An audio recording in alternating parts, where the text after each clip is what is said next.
మన పెళ్లి రోజు మీ చేతిలో చేయి వేసి ప్రమాణం చేశాను.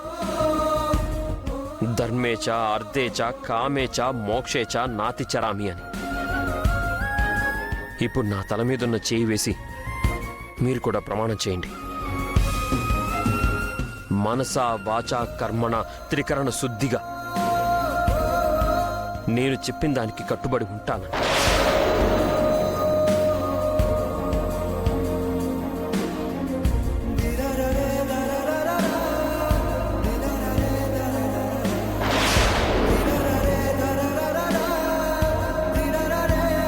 ఇప్పుడు చెప్తున్నాను, ఇది ప్రెగ్నెన్సీ బుక్ కాదు, మన పెళ్లి పుస్తకం. ఈ రాధాకృష్ణార్పణం గోపాలా నీ ప్రేమ పంచామృతం. ఈ రోజే డౌన్లోడ్ చేయండి, మీ ఫేవరెట్ షోస్ చూడండి.